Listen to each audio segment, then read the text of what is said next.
Good morning, everybody. Welcome to this week's webinar from Anicca Digital. This is a special this week. We're with the Leicester Business Festival. I know that a lot of people will be outside of Leicester, but this is a two-part special. We did last week, which actually, Rachel, you were involved in that as well, weren't you? Which was owned and earned media, lots of free techniques, but this week we're focused on paid.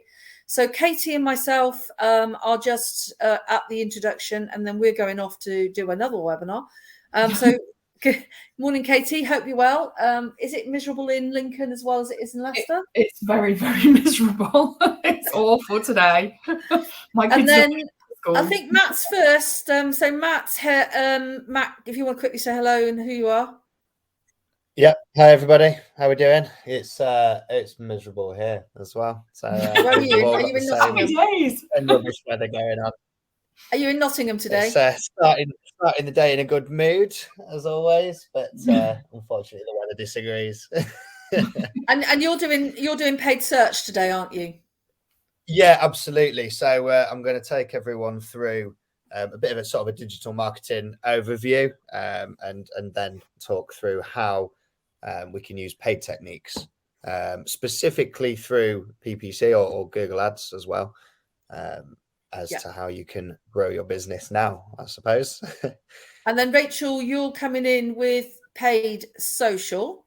Yeah, so I've covered all of the platforms, not in too much detail because obviously that would be a lot to cover.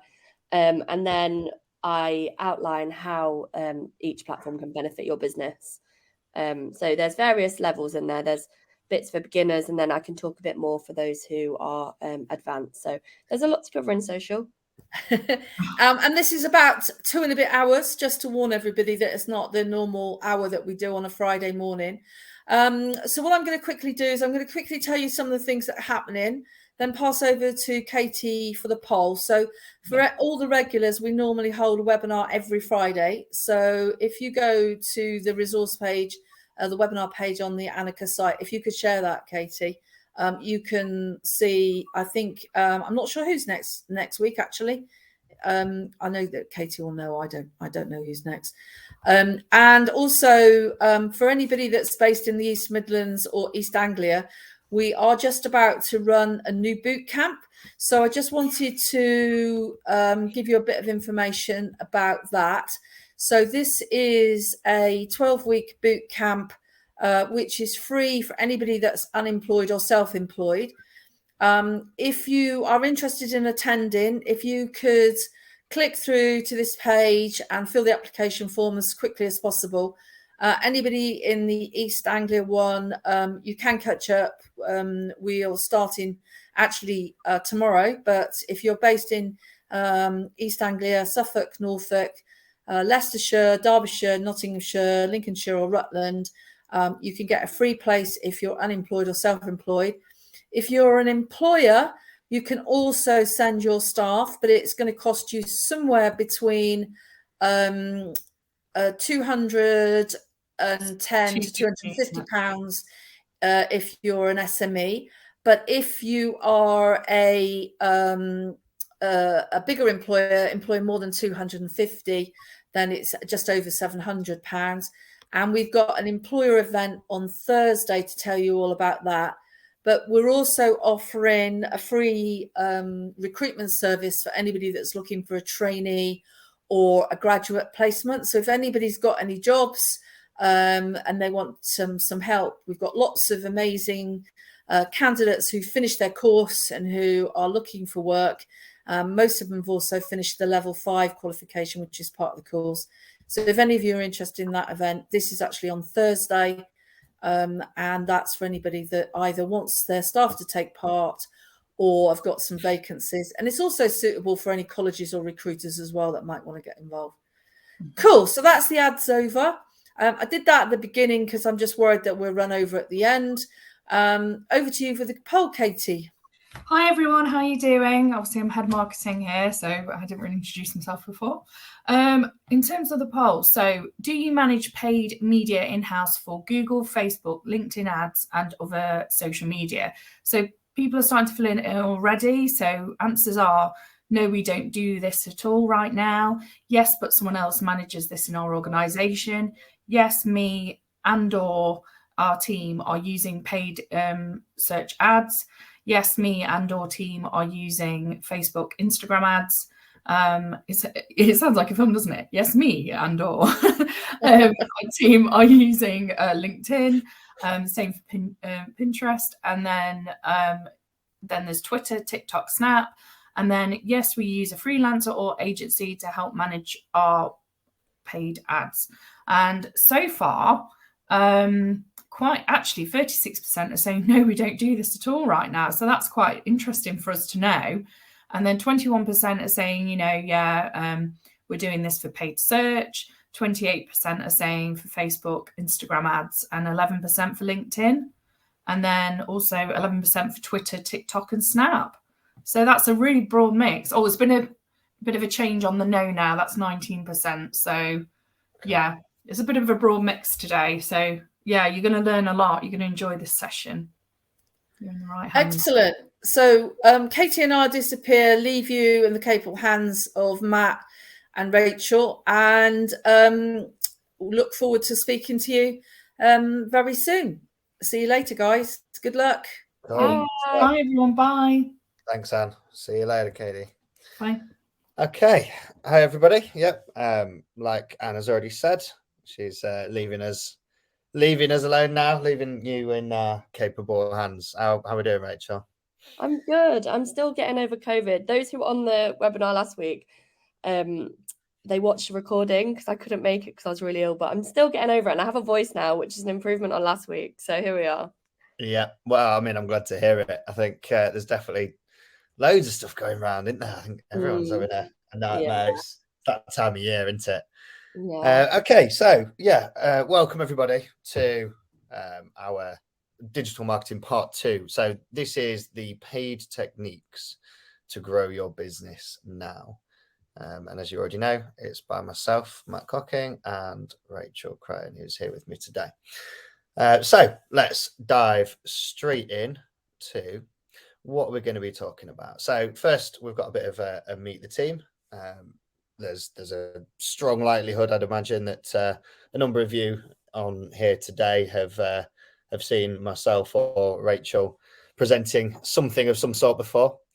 But today we're going to take you through an introduction to digital marketing channels. So quite a broad intro, but it sort of sets the scene for the rest of the presentation.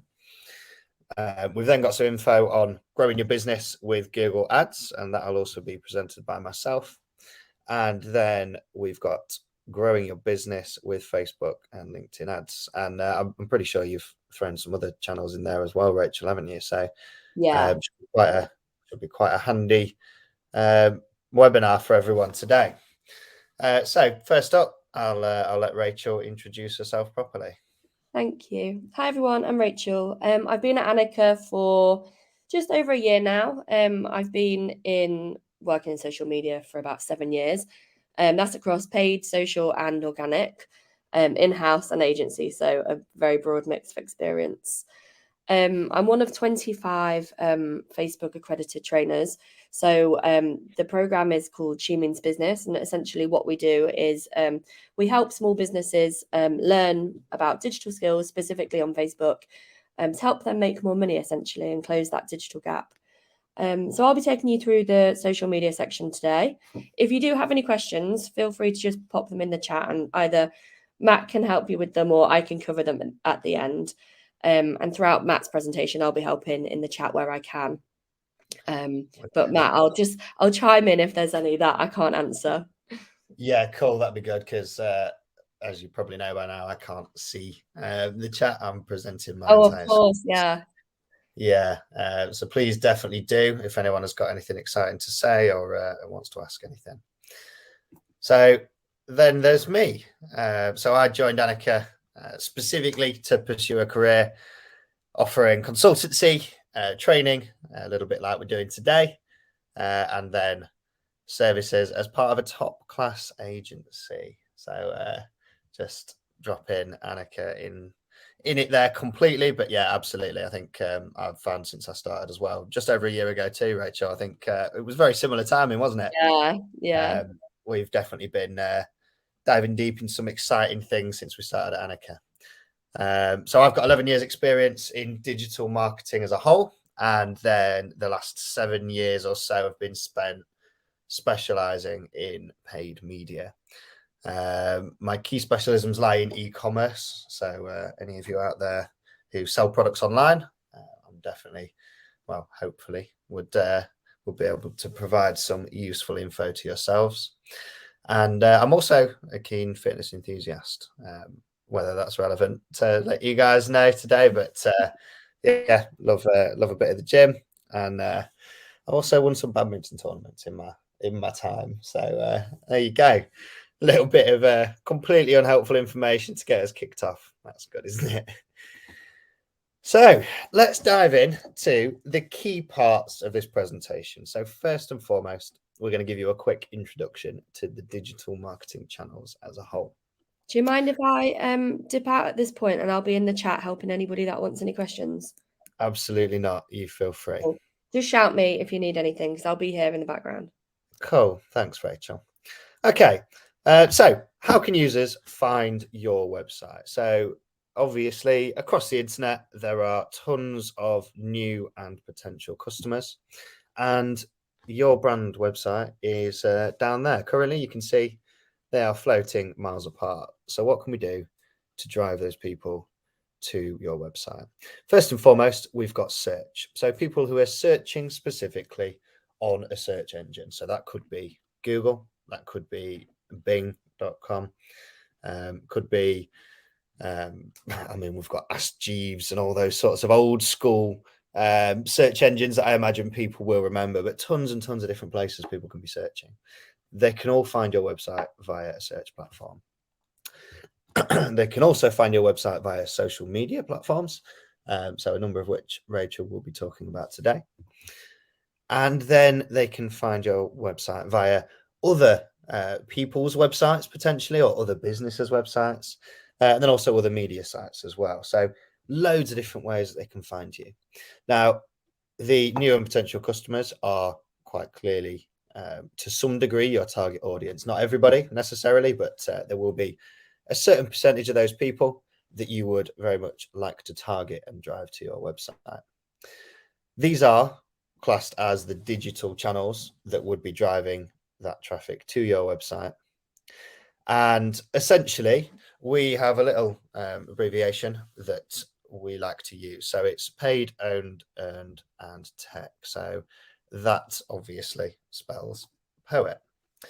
And I'll take you through poet in just a second. Now, it's very, very helpful to understand that realistically, when you're driving people to your website via any of these channels, some higher percentages than others, but it's very important to understand that realistically, per 100 people that you drive to your website, the likelihood is between 1 and 5, so 1% to 5% of people are likely to convert. So they're likely to make a purchase or sign up for a service or whatever it may be that you offer as a business. Now, that's very, very sort of average figures that we're talking about. There is a chance that if you have very, very high value products or services, the conversion rate is going to be lower than that. But there is also the chance that if you have really, really good offering, or you have a sale or whatever it may be, if you're an e-commerce website, then you might also find that your conversion rates are higher than that. Specifically, if we think about Black Friday, that is absolutely on its way and is looming now. I know a lot of businesses have started what almost feels like sort of Black Month, I suppose, based on the way that it's marketed.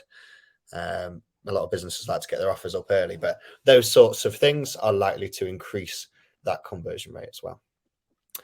But let's talk you through our little abbreviation. So POET. So first up, we've got P for paid.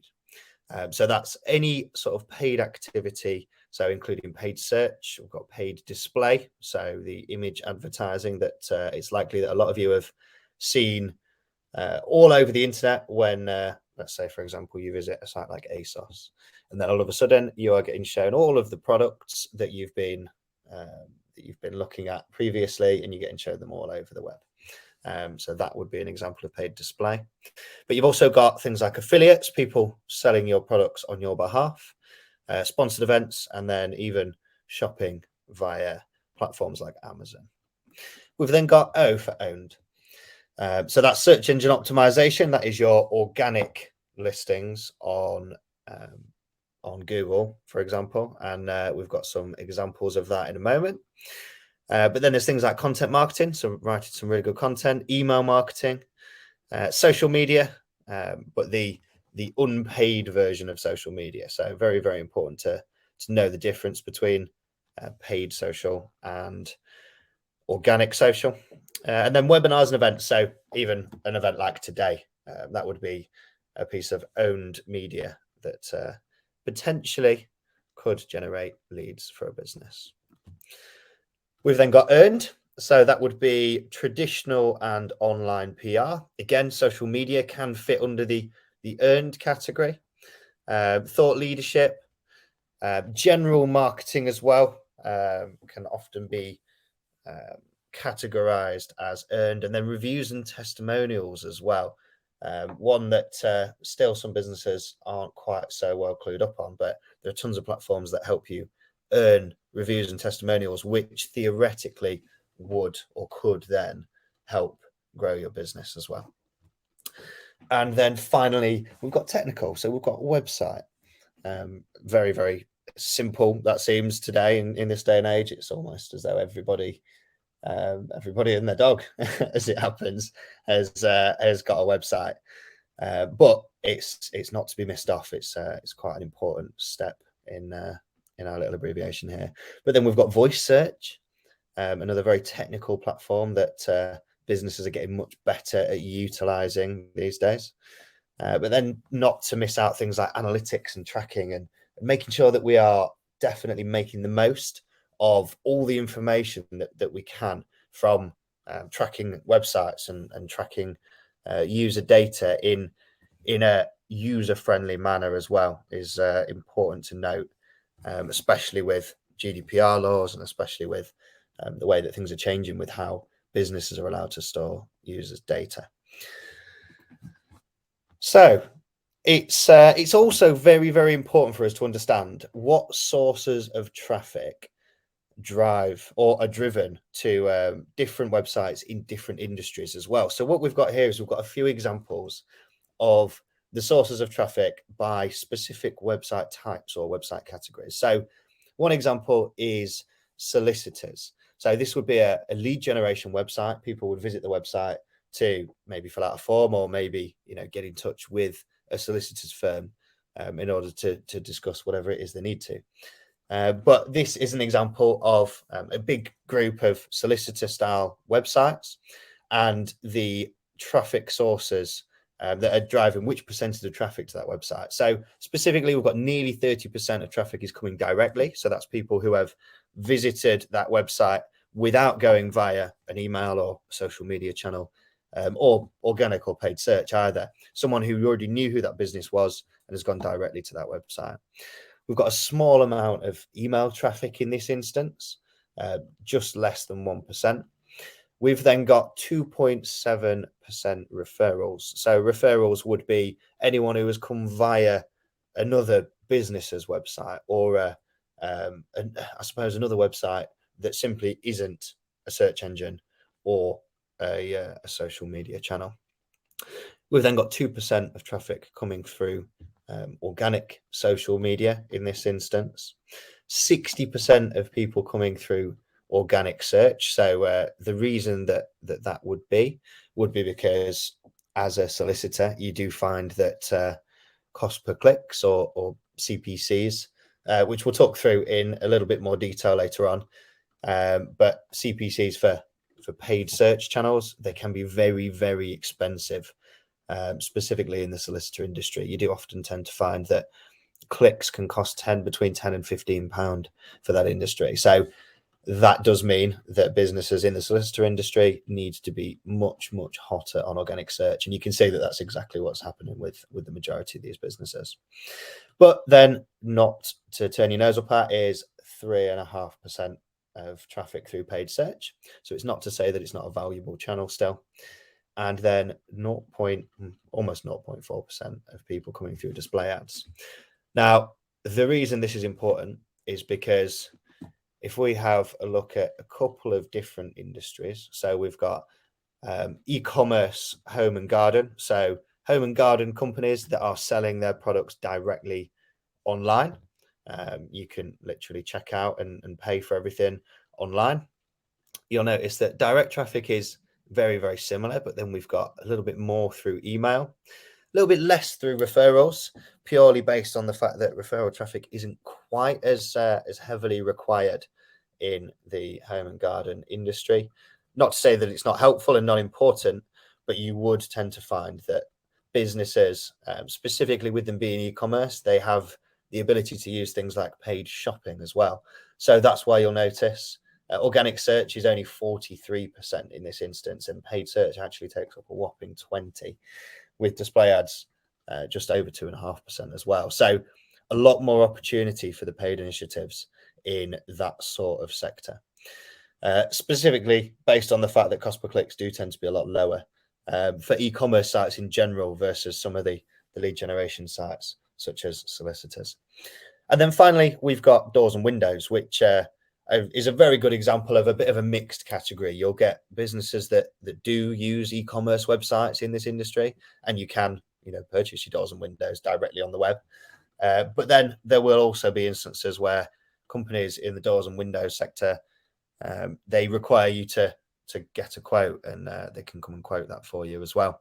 And that would likely include fitting and things like that. So that's why it's so important to bear that in mind, because some industries definitely do have quite a big mix of companies vying for those clicks, I suppose. And you'll notice there that only 14% of people come directly to those sites, whereas 55% come through organic search and then 27% through paid search. So definitely being in an industry that has a mixed bag in terms of the types of businesses that are advertising, you do notice there is a lot more competition when it comes to the likes of paid search and social as well. And yeah, so we've highlighted there just the huge differences across these different types of business in that paid search arena. So just some UK search engine market share stats for you. So back in April 2020, you'll notice that Google had just over 85% of the market, and then Bing owned 10%, and then you've got Yahoo down at 2.5%, and DuckDuckGo. DuckDuckGo, some of you may know, if you have heard of DuckDuckGo, it is a very privacy-focused search engine. So it's one that has sort of appeared over the last few years and has started to be used more and more. The demographic, I believe, is quite a young demographic, ones that are very focused around keeping their data private and safe, and DuckDuckGo does help do that. But then we notice quite a big change from year to year. So Google has gradually started to gain yet more of the search market. And based on how the technology works, based on how progressive Google is with ensuring that its search results are as good quality as possible and provide the right answers to yourselves for your questions, or provide the right products to you when you're searching for a product, it's definitely getting better and better as time goes by. And you can see that from the increase of just over 2% year on year using Google. And specifically, the majority of that, unfortunately, was taken directly from Bing. But you will also notice a drop in Yahoo and DuckDuckGo as well. But it's important to bear in mind that not only have they taken up a bigger market share, the amount of people being counted as part of that market share has gone up as well. So it's sort of double whammy with the amount of people that are now using Google over and above any of these other search engines. But it does give you a good idea as to why Google specifically is such an important search engine to bear in mind when thinking about your digital marketing. But it's just as important to think about what happens after a user searches on Google. The reason being, if you are a business working in any sector, you need to understand how that user is likely to interact with your business. Now, just over 50% of people in 2020 were clicking through an organic listing. Now, it is key to bear in mind the fact that the majority, if not all businesses, have the ability and opportunity to rank organically for pretty much any search term. It's not as cut and dry as that, and definitely ranking for some terms is a heck of a lot harder than it is for others. But if you compare organic click-through rate to paid click-through rate, you'll notice that paid has only got just under 3% of that ability to obtain clicks. Now, that's very, very important to understand if you are looking at the options that you have when it comes to ranking through search platforms.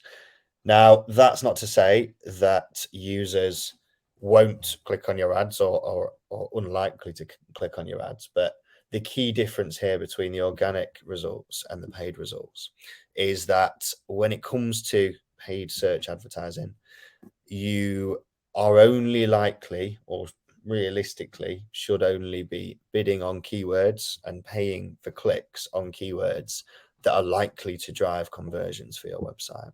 If you're a business, you need to make money. And theoretically, if a user has searched for what are the best type of flowers, I've got some flowers here, so that was easy. What's the best flowers to buy for my partner?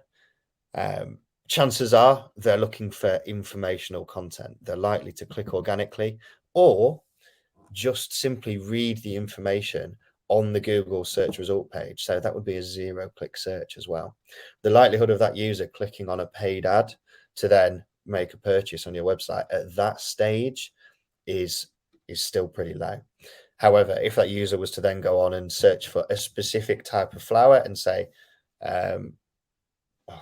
you know what, thinking of a type, so roses delivery to Leicester, all of a sudden that user is much more likely to make a purchase if your business offers rose deliveries in Leicester.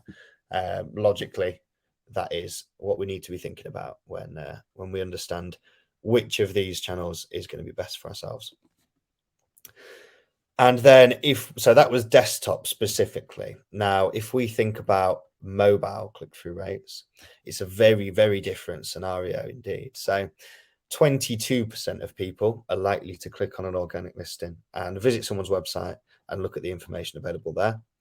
Only just under 0.8% of people are likely to click on a paid ad. And then finally, 77% of people do read the information directly there on Google. And it does show you the dramatic difference in the need of each of those different types of user at the point at which they've searched. I think the likelihood is if you have popped your phone out to do a search, it's for some information there and then that you are looking to gain. And I mean, personally, I often use my phone when I'm out and about. I'm searching for like a local restaurant, or I'm searching for what shops are nearby or something like that. Likelihood is I'll be able to see a map listing and I might be able to work it out there and then on the Google results pages where I'd like to go. So that would all be classed as 0-click searches. I've not had to visit anybody's website in order to obtain the information I was looking for. So definitely important to understand those pieces of information when considering your digital marketing strategy. So we've got some interesting takeaways from our first section.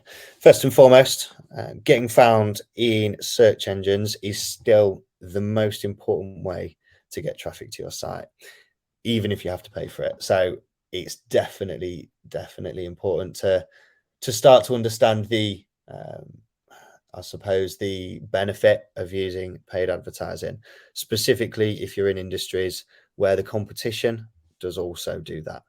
And you'll see in a moment exactly how much of an impact it can have if you aren't using paid search and the majority of your competitors are. Building your brand will generate direct traffic, but people will also search for your brand in Google. So it is absolutely key to make sure that your brand terms are right there at the top of Google. And that might be through organic listings, but that could also be through paid search as well. You will find that a lot of companies will run what is known as competitor ads. And theoretically, what that means is they are using your brand term as a keyword within their Google Ads strategy, but then showing an ad for their business. And that has the potential to rank above your business if you're only using organic search. So definitely keep an eye out for that. Maybe do some searches for your own brand. Might be worth doing that in an incognito window as well, just to see if that's something that is happening. Some sectors have more paid search ads than others. So, for example, where there's not a lot of competition or research before a purchase or lead. So, in the example where you already know relatively well what you're looking to buy, for example, I recently searched for Nike trainers. I've been looking around for Nike trainers, but I knew that I wanted Nike Air Max trainers. So my search was quite specific when it came to actually looking up what I wanted. I already knew exactly which product I was looking for.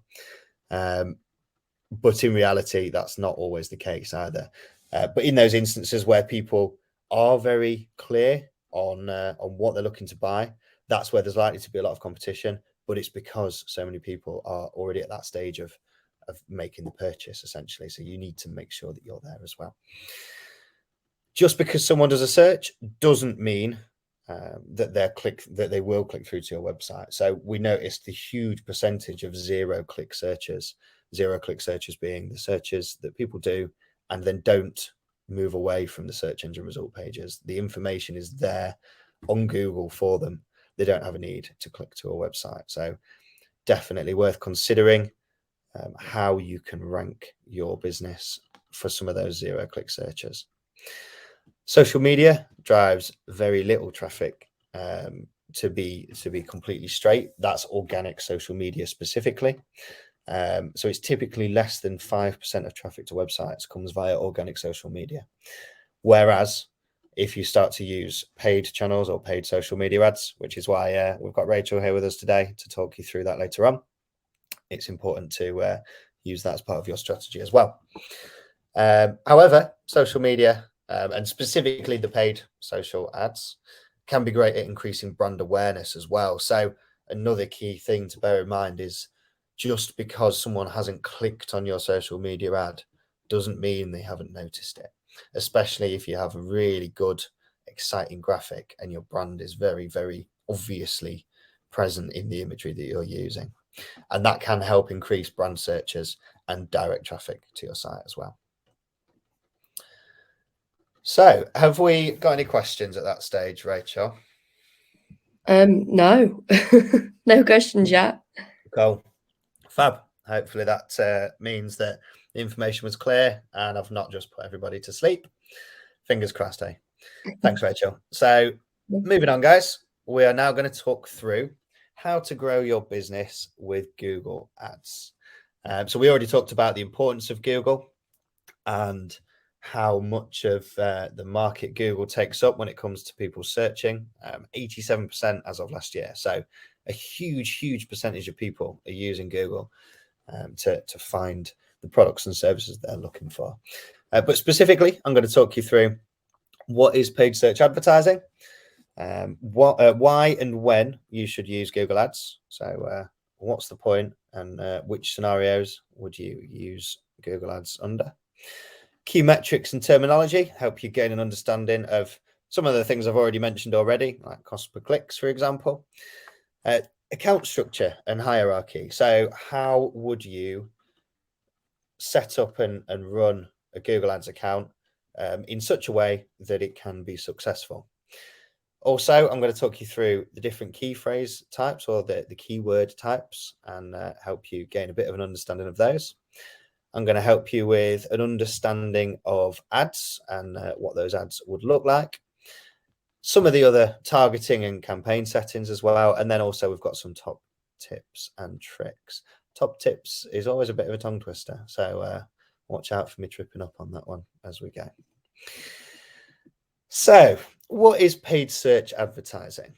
So paid search, or often known as pay-per-click or PPC, is advertising within search results and paying only when a user clicks on your ad.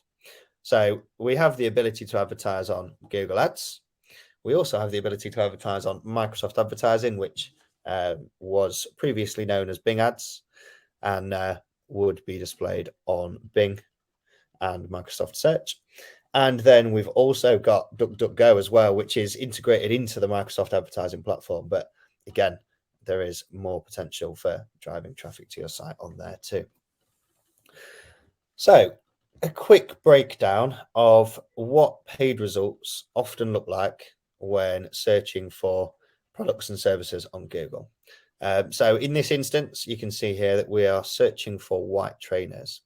Now, to add a little bit of context for you, you can see the product ads up at the top, or shopping ads as they're often known. This can generally be a list of up to 30 or more products. Generally, when you get past that point of 30, Google will try and direct you to the shopping tab, which you would see up here. But you can see straight away that those product listings are quite prominent. They're right there at the top of the page.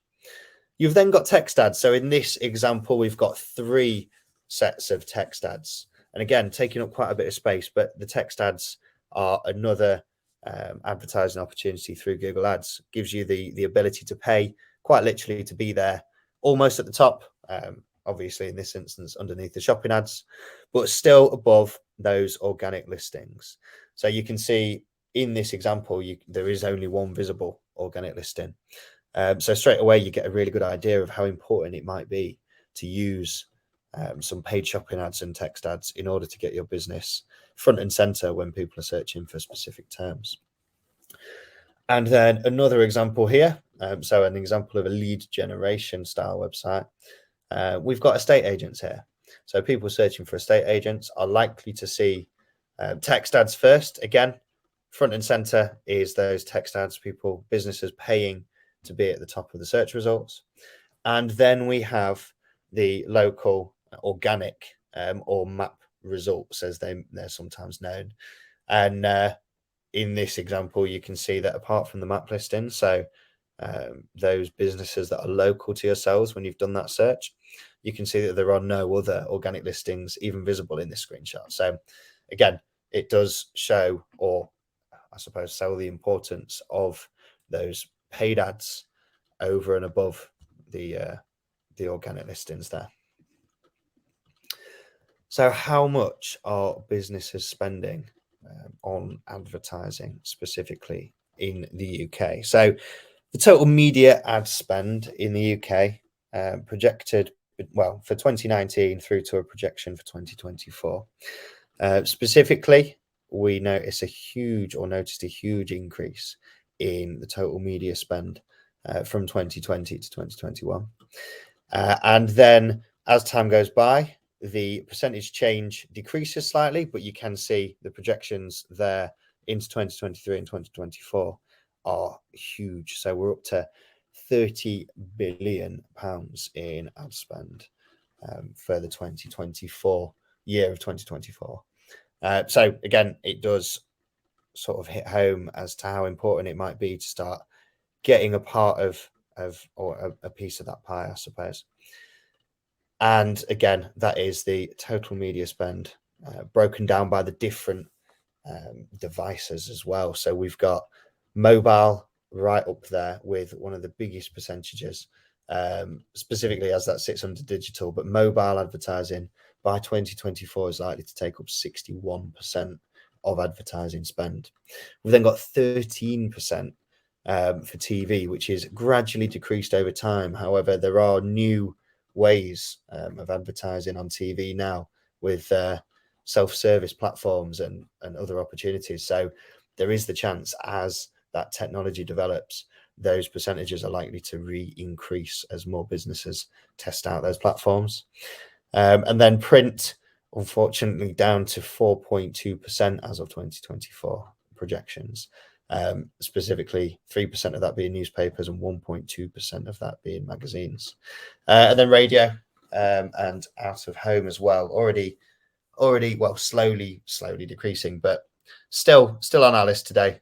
Still an important platform, and 2% of 30 billion is still a pretty huge amount of cash that businesses are spending on those platforms. But it's very, very important to bear in mind where your users are likely to be.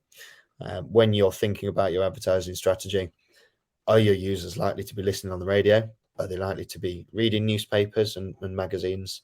Or are they most likely to be searching for you across the web or spending a lot of time on social media? That is the most important thing to bear in mind. And then moving on to the growth of ad spend by the different formats as well. So video spend grew by 79% in 2 years to reach £2.29 billion. You'll notice that users are spending a heck of a lot more time digesting content and looking at content in a video format, or well, to the point where quite literally video has overtaken the imagery style advertising at this stage. People absorb information a lot better through video platforms. So that would be something like YouTube advertising in this instance, or just running some sort of video content. This could also include platforms like TikTok as well, that's becoming more and more prominent as the months and years go by. However, it is also still worth noting that search has grown 49% year on year as well. So more and more businesses, more and more competition on that platform, more and more reason to get that style of advertising absolutely nailed, get it right, and get the people driven to the website that are the most likely to convert for your business, because there is no sense in paying to advertise to people who aren't likely to visit your website and likely to interact and potentially buy something from your business.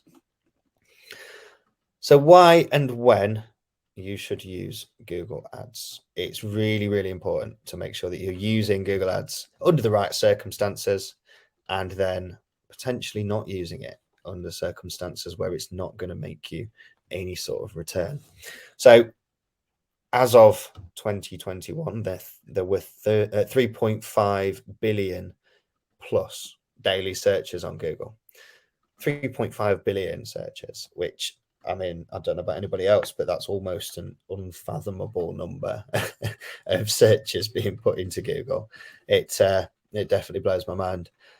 I can't even imagine how many do you think you could get through in a day, Rachel, if you were to sit and Google things all day yourself? God knows. I couldn't even put a guess on it. I use it all the time.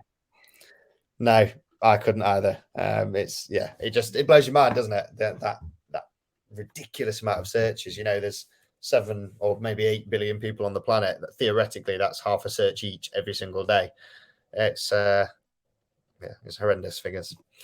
But what does that mean for us? So specifically with Google's market share still being, well, about 87%. So as of September 21, it was 86.6%. Bing and Yahoo still only make up 9.5% of that in September 21. So 86.6% of people make up 3.5 billion searches. So if my maths is right, that's about 350 million maybe that still do, or 300 million potentially, that do search on Bing and Yahoo every single day. There's that many searches still going through that platform. So it's definitely not a platform to ignore, but you would absolutely be right in thinking that Google would be the best platform to advertise on first for the majority of businesses. So when should you use Google Ads? Quite obviously, when you need more sales or leads, to your business or your website. That's why it's so key to make sure that your strategy is correct for Google Ads, because if you want to drive more sales and leads, you need to be using the right keywords. You need to be driving the right traffic to your website. But you can also use it to get visibility for specific key phrases in search results. Organic rankings can do exactly this for you as well, but it does take a much longer period of time to build that traction and to get those rankings in Google for organic listings. Whereas with Google Ads, you can get that visibility straight away. For new websites with little or no traffic, paid search can be a really great way to start driving traffic to that website quickly. For time-sensitive campaigns, so like we already mentioned, we've got Black Friday coming up. Could be really helpful to get some ads up there for Black Friday to ensure that people are aware that you have products or services maybe on a discount for Black Friday. It does also make up part of a full marketing strategy with other online and offline campaigns. So it's also key to bear in mind that you want your advertising to all link together. You know, if you're running search ads with particular USPs in, unique selling points, then it might be important to bear in mind that you want to push those same USPs across your social media platforms as well, and through paid social media potentially. You want that messaging to all link up. And then finally, to develop brand awareness, which we did already mention. And that doesn't look very good. So I'm going to have to grab that charger in a moment, but you'll have to bear with me. So when not to use Google Ads, when the cost of getting a booking or lead exceeds the value of the conversion. So like we talked about solicitors, if you are paying £10 to £15 a click, let's say, for example, you drive 100 people and it's £10 a click, that's £1,000. If the value of that conversion for that solicitor's firm is only £900, then it is not a logical platform to be using. If you've got a poor quality website, chances are you might know that you have a poor quality website if you do. But if conversion rates are below 1% or below the industry standard for your industry, then it's worth considering not using Google Ads at this stage. When competition has driven the price per click far too high and your budgets or margins are too low. So it's not to say that you can't advertise on Google Ads if you have low budgets, but you would definitely have to be really, really smart with that ad spend. When your products or services has an extremely low profit margin, absolutely. Let's say you only make 10% margin or 5% margin, you might find that you need far too many clicks and it's costing far too much, and you're not going to be making any money on those products anyway. And then finally, any forbidden or restricted business areas. So obviously, if you sell things like tobacco products, you might not, or you're unlikely to be able to use Google Ads to advertise those products. Bear with me 1 second. I'm going to have to go and grab my charger, or you guys are going to lose me entirely. Apologies.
Really sorry about that, everybody. We are back in the room. Don't know if there's any questions at that point, Rachel.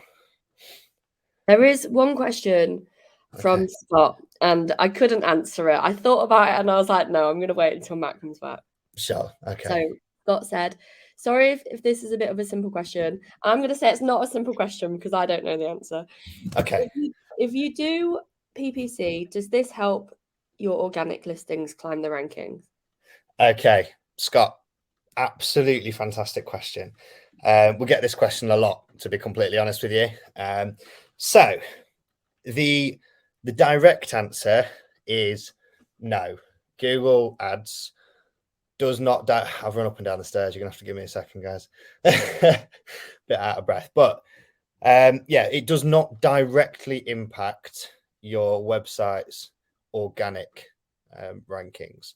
However, there is the argument that if you are driving more traffic to your website and you're using keywords that are highly conversional keywords, so keywords that are helping you gain more sales and gain a higher conversion rate, those people are interacting with your website, and Google likes to see people spending a lot of time on a website, likes to see people making purchases through websites. So indirectly, assuming you're driving the right people to your website and those people are interacting with the site, they're buying things through the site, people generally show signs of liking that website when they have visited, then yes, those sorts of interactions with your site do help build and raise your organic rankings. So it wouldn't be fair to say that paying for ads definitely does increase your organic rankings, no. But yeah, in an indirect manner, it would be fair to say that there is a chance that it does. I appreciate that was a very political or politician style answer. But yeah, we've got to bear in mind that it definitely can, especially if people are enjoying what they're seeing. Hopefully that answered the question. And we shall move on to our next section. So key metrics and terminology specifically for Google Ads, but some of these terms do apply to other channels as well. So Rachel's paid social media advertising section later, some of these terms will absolutely apply to that platform or those platforms as well. So tracking metrics for traffic. So first and foremost, we've got impressions. So this is the number of times your ad is visibly displayed somewhere on Google search results pages. So essentially, when a user completes a search, if your ad is displayed for that search somewhere on the page, you will receive an impression. And then we have clicks. So this is the number of times that any blue element of one of your ads is clicked. So that could be a headline, that could be a site link as well, as you can see written there. But yeah, so every time someone clicks on any of those blue elements, it would count as a click for your tracking metric purposes. And then that leads us on to click-through rate, or CTR. So click-through rate is the number of times that your ad is clicked versus the number of times your ad has been visible, so with an impression. So essentially, the calculation to work that out is the number of clicks divided by the number of impressions times 100. So if you've had one click and 100 impressions, you do one click divided by that 100 impressions, then multiply by 100, and that is your click-through rate. So it would be a 1% click-through rate in that instance. We've then got cost-related metrics. So specifically, we've got spend or cost, quite simply. This is how much money has been spent on your ad campaigns so far. So you're able to see this at the campaign level or at the ad group level, and then also down to the individual keywords that you've been bidding on and paying for. We've then got cost per click, or CPC. This is the average that you've been charged per click for your campaign. So a good example would be if your first click was 55 pence and then your second click was 45 pence, the total for that would be £1. So your average cost per click would be 50p. It equals out in the middle there. And it gives you a good gauge as to, on average, how much you're paying per click for your keywords. And then we've also got cost per conversion, or CPA, cost per acquisition, as it can also be referred to as. This is the average that you've been charged per conversion for your campaign. So a conversion could be someone submitting a form in order to get in touch with your business. But a conversion could also be someone buying a product from your website, or a set of products potentially.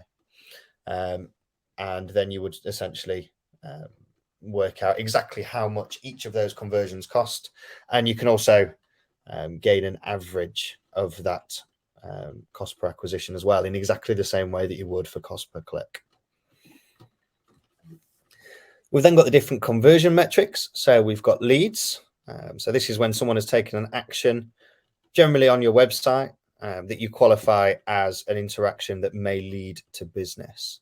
And that could be, could be someone filling in a form again. Could be someone picking up the phone and giving you a call to ask for help with whatever service you may offer, which ironically then leads us on to calls as well. So a call, either from a call-only ad, which I believe are still available via Google Ads. They're not very prominently used though these days. Or via a call extension as well, which we'll show you an example of soon. But these can be specifically tracked as a conversion for your business. And then finally, a purchase. So that one's quite simple. Someone who's bought a product directly through the website, and that has a monetary value. We've then got the e-commerce metrics. So purchase leads us on quite nicely to this. So we've got revenue, which will be the amount of revenue generated from a particular campaign. We've then got ROI, or ROAS, return on ad spend, or return on investment, whichever way in which you like to phrase that. And they are calculated slightly differently for some people versus others.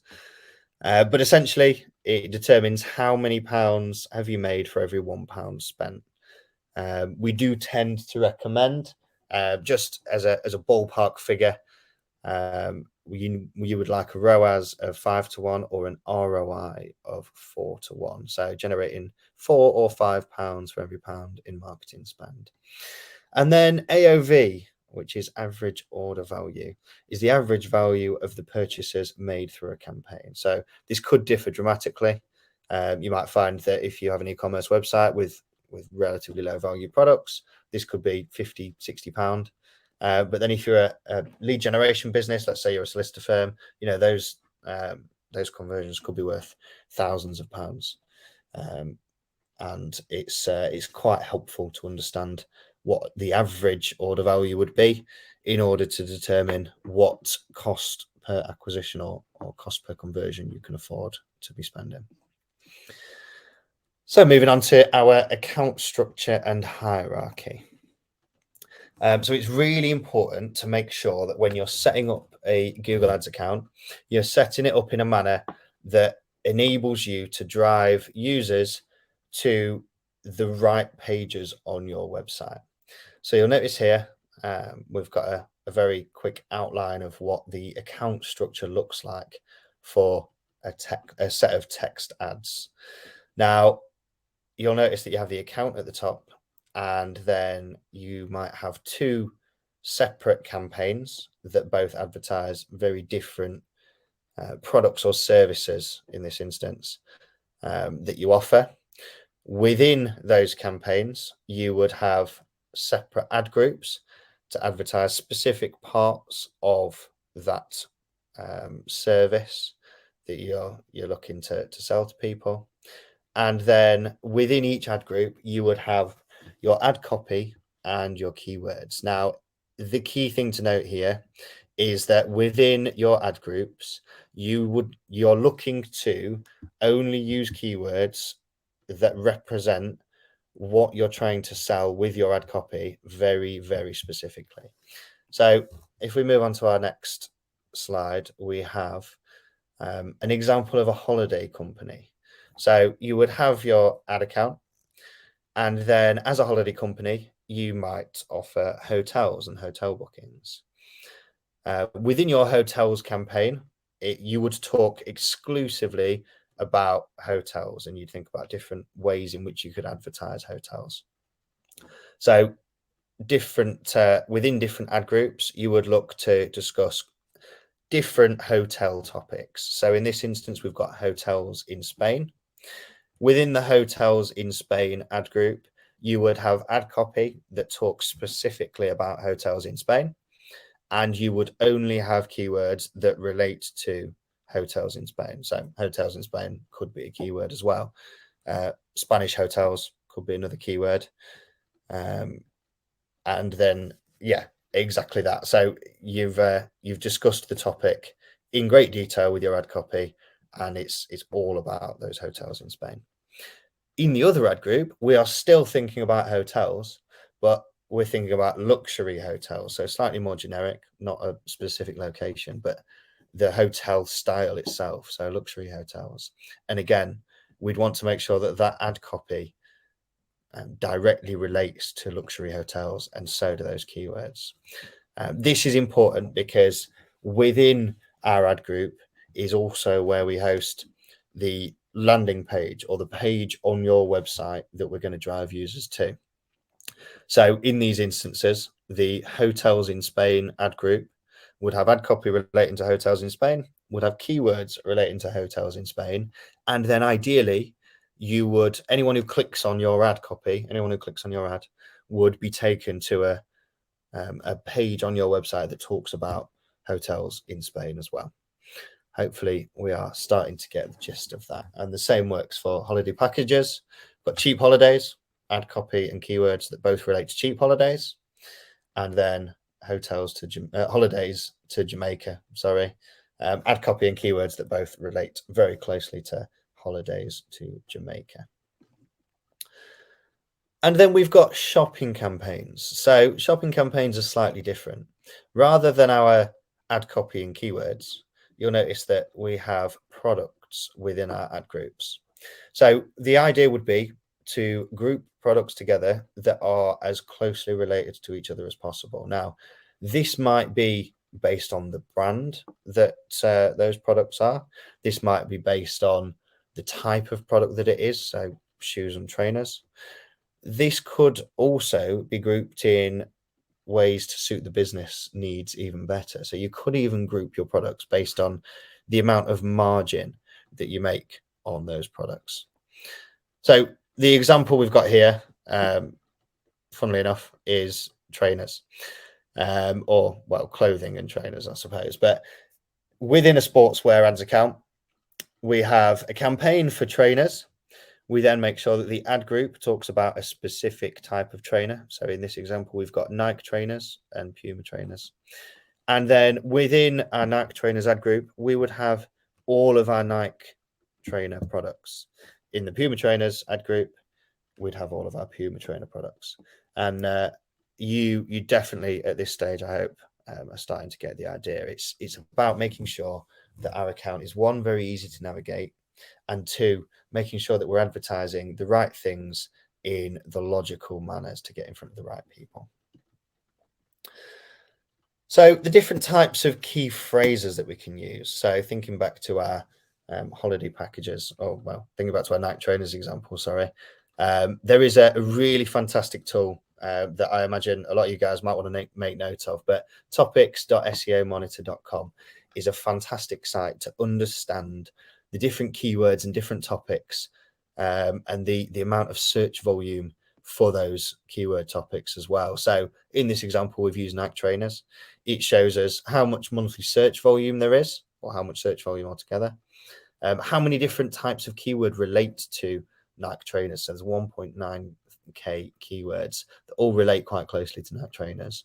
You'll notice that year over year, the trend is upward, which means, and quite often this will give us a percentage on how much up the volume is year on year, the search volume is year on year. But in this instance, it's not been calculated. But you can also see average cost per clicks, and you can also see which competitors are the key competitors for the industry as well, to give you a really good idea of which businesses' marketing strategies you might want to take a look at and start to consider what, if they're doing, could help feed into your strategy as well. But it also gives us key phrase ideas and data as well. So you can see Nike trainers there with a 246,000 search volume. But then we've got a lot of keywords relating to men's trainers, women's Nike trainers, men's shoes as well. But it's all terms that are closely related to some degree. Now, it is important to go through these keywords yourselves and work out which ones are relevant and aren't relevant. But absolutely, depending on your budget as well, you might find that something like as simple as Nike trainers isn't worth paying for. But if you sell Nike Air Max trainers, all of a sudden that search is a little bit more specific and therefore is likely to have a higher conversion rate. So those are the things you need to start thinking about as well. So keyword match types. So what's new? We've still got exact match keywords. So an example of an exact match keyword in this instance would be event management with square brackets around it. So the square brackets are what determine that your keyword is an exact match keyword. So essentially, if you have used an exact match keyword of event management, Google might match this to event management, of course, or event organizers as well. So anything that is very closely related to event management, Google is likely, or if it has an understanding that the keyword means roughly the same thing. So event management, event organizers, theoretically, are very similar in what the business is likely to be offering. However, it won't match to, and this is all in theory. Google can be a little bit funny, to be completely frank at times, but in theory, it won't match to terms like event management jobs. Exact match still gives is still given preference over phrase and broad match as well. So if you have an exact match keyword and a phrase match keyword for event management, all of your event management searches are likely to be categorized under the exact match keyword for event management. However, your phrase match keyword gives you the ability to cover a much larger catchment of different match types or keywords within that keyword. So essentially, the best way to describe this would be if you have event management as a keyword, that would have quote marks around it, and that's what signifies that it is a phrase match keyword. And what that means is Google can essentially start to mix and match different words on the end of the phrase, so before or after event or after management. But it could even, at this stage, based on how phrase match has been altered within the last year or two, could even start to loop in keywords in the middle of that phrase as well, assuming that Google's understanding of that term still means the same thing as the original keyword. So I can't even think, event service management, something like that, could still show your advert for a phrase match keyword of event management. So phrase match, like I already mentioned, has been expanded to cover, so this is a quote directly from Google's website, to cover additional broad match modifier traffic while continuing to respect work order. So those of you that do know Google Ads or paid search will know that broad match or broad modified match was discontinued as of July 2021. And I imagine for the majority of people who did or do Google advertising, you'll remember how sad that was. I was certainly sad. That's why there's a little sad face next to RIP broad modified there. But we do still have broad match keywords as well. So broad match keywords are signified by the fact that they don't have any quote marks, square brackets, or anything like that around them. It's just the words itself. You'll notice that event management could also be linked to keywords like conference management, or it could even talk about a specific type of event. So it could be, football event management.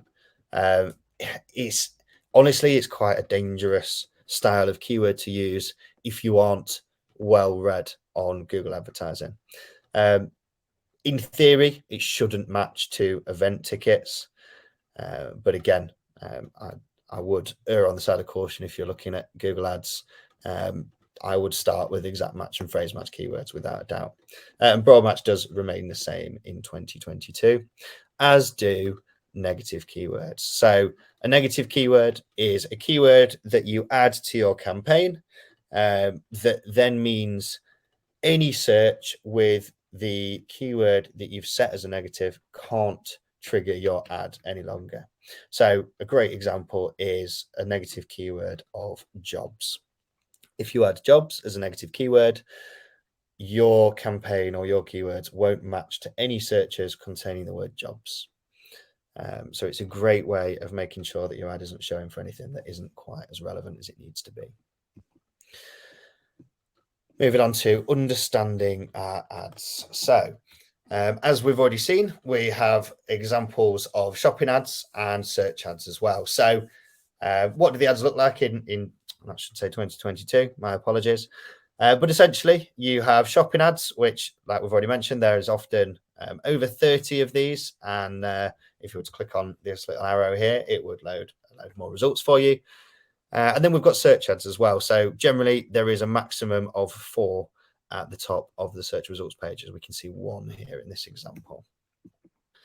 And just highlighting those for you. So looking at the different elements of responsive search ads, which is the most important type of ad as things stand. Our responsive search ads are key when setting up our Google Ads account as things stand. So essentially our expanded text ads, for those of you that know a little bit more about Google Ads, used to have 3 headlines and 2 lots of description text, and it gave us a little bit more control over what the user was likely to see when they searched for our when our ads showed for any particular keyword.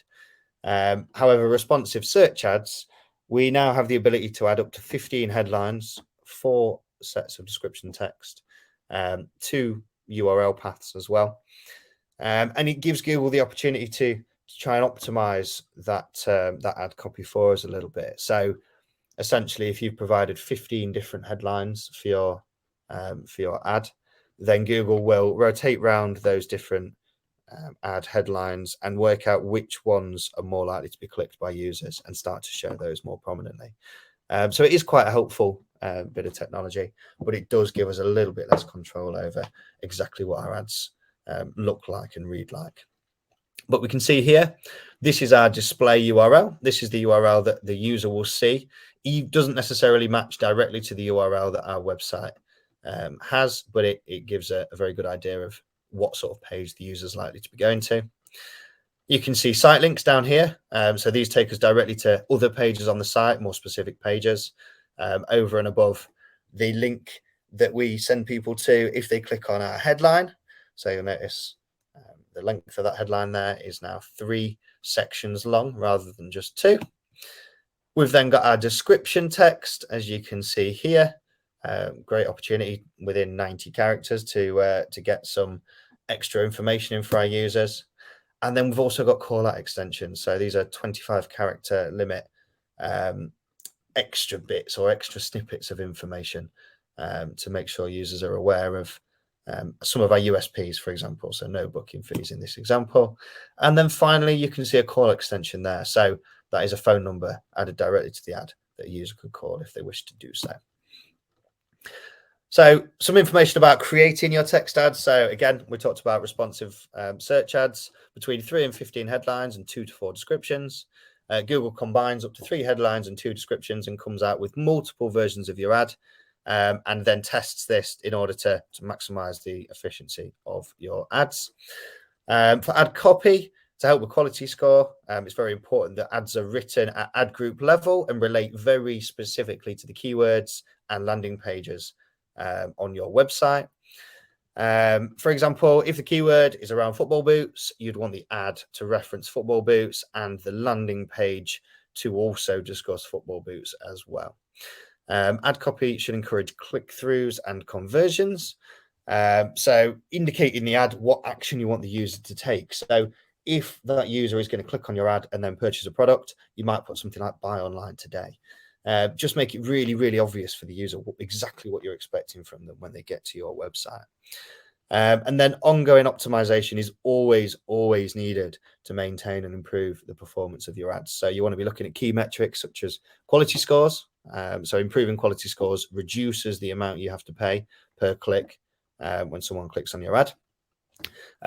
You want to keep an eye on click-through rates, conversion rates, and CPA and ROAS as well if you're an e-commerce business.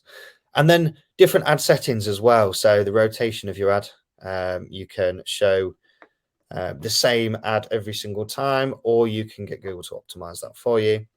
And then there are some additional considerations as well at the campaign settings level. So that would be locations, devices, and scheduling. So what makes a good ad? First and foremost, as we've already mentioned, a strong call to action. So tell the user exactly what you want them. Tell the user exactly what you want them to do. So in this example, pre-book and save now. You want the user to pre-book in order for them to make a saving. So that's exactly what we've written in the ad. Features, benefits, and USPs. So over 32 years experience, no booking fees, save up to 60%. So features, benefits, and USPs are key to making sure that users are, one, aware of what offers you have, and two, to encourage clicks and conversions. Do you have a special offer? Of course, that's listed there. Brand. So you want to make sure that your brand is very clearly stated in your ad copy as well. If you are specifically, let's talk about Nike again. If you're Nike, make it very obvious that it's the official Nike website that user is about to go to. Or if you're not the official Nike website, let's say you're Sports Direct, you want to make sure that you're listing or discussing the fact that you are driving people to the Sports Direct website. When creating ads, definitely don't do any of these things. So excessive capitalization, Google will not even let you post or run an ad with excessive capitalization these days, nor will it let you have excessive punctuation either. It will disapprove your ad. Try to avoid slang at all times. So like replacing words with to or at. It doesn't read well in the Google search results pages. Trademarked or copyrighted terms and content that don't belong to yourselves. There is a very strong likelihood you will not be able to run those ads either. And then certain prohibited products as well. So like we've already mentioned, things like cigarettes, for example. Don't put phone numbers into your ad unless it's via the call extension. And then also don't use unsubstantiated claims. So you can't say you're the number one or best business in unless you can support that by a third party. And then finally, no trick to click text, such as click here when there's no reason to be doing that. Like the idea of Google Ads is for people to be clicking here anyway. So quickly running through other targeting campaign options. I appreciate we are getting on for time a little bit. Rachel said, don't worry, bearing that in mind. So campaign settings. So we can target different devices. So we need to make sure that we're thinking about if a user is a potential customer for our business, what devices are they likely to be searching on? Is it a B2B business, and therefore are they more likely to be on the desktop while they're at work? Or are you a local restaurant and therefore running ads on a mobile device is going to be key for you to drive footfall, drive traffic for people that are in the local area looking for a restaurant to eat at right now. Geo-targeting. So where are your customers based? Again, if you're a local restaurant, but you're only local to Leicester, for example, like Anicca is, then you might only want to run ads within a certain radius of Leicester. If you're an Indian restaurant in Leicester, you might want to literally run a geo-targeting campaign for the area of Leicester.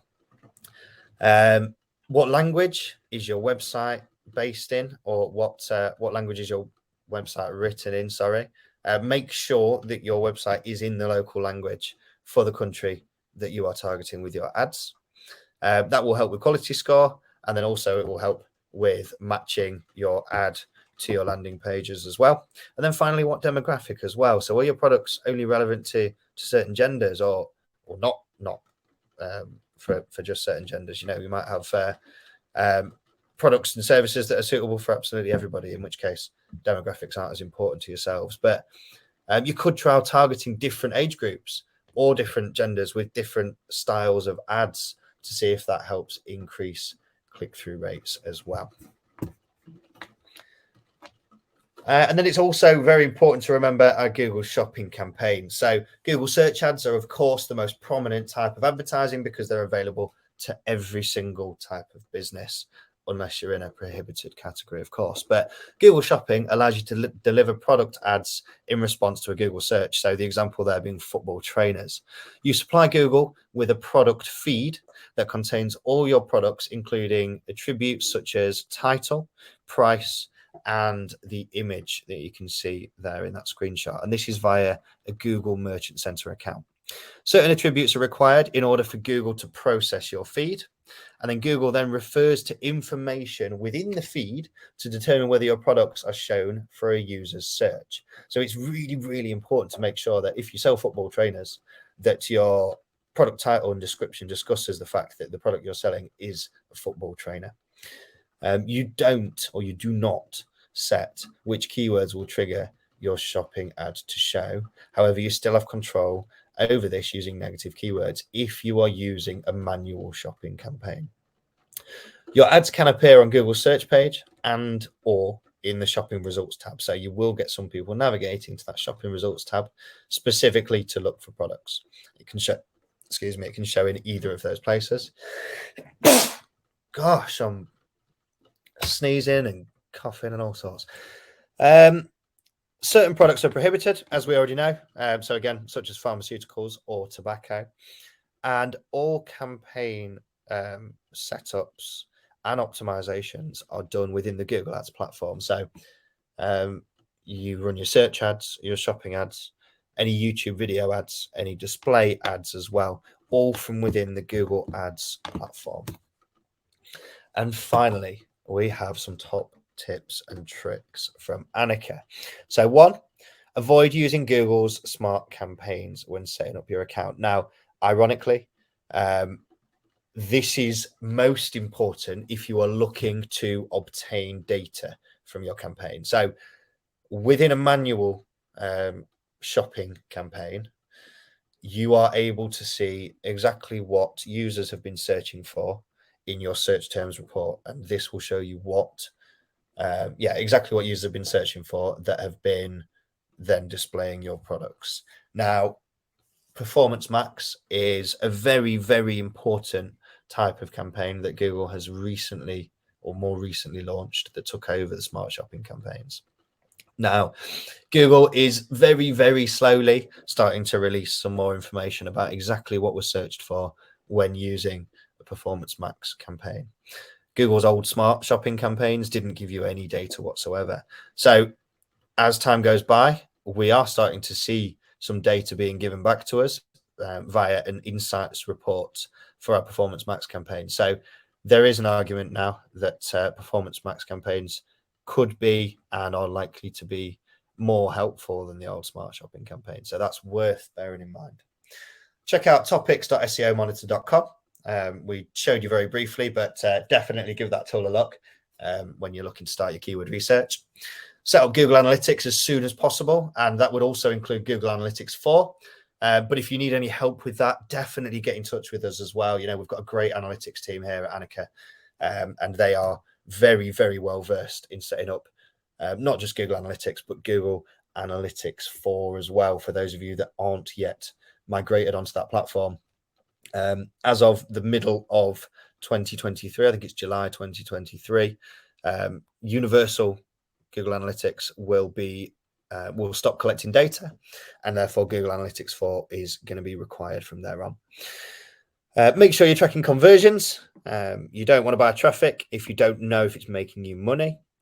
If setting up ads to drive traffic to a brand new website, assume less than 1% conversion rate when calculating your initial estimates. If you work off a conversion rate under 1%, or maybe just 1% as an example, then you're going to be able to calculate exactly how much you need to be spending and what your cost per clicks can be in order to be making money off each sale or lead.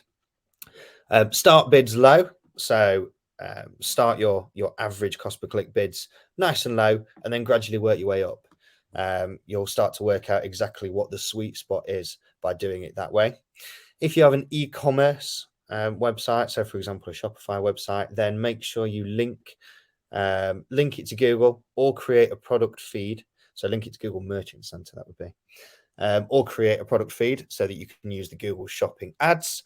And then finally, if you don't understand any of the above, please sign up for some of our future webinars, which give you more detail about some of these topics. We've also got a huge amount of webinars on the Anicca site as well that relate back to a lot of the information we've talked through today. So definitely check all of that out, or feel free to drop me an email. Absolutely, it's matt@anicca.co.uk, and I can answer any follow-up questions for you. I appreciate there might be some. And that puts us in a good position, Rachel, to talk about if there are any questions. Thank you. Yeah, there are some questions. So Angela asked, is SEO Monitor a free or a paid tool? I'm sure Angela did ask that. So yeah, it's completely, well, SEO Monitor itself is a paid tool, but topics.seomonitor.com is a free tool. So definitely check that out and see what you think to it. Catherine asked a question, but she also said that Matt has answered it, so we won't go over that one. Cool.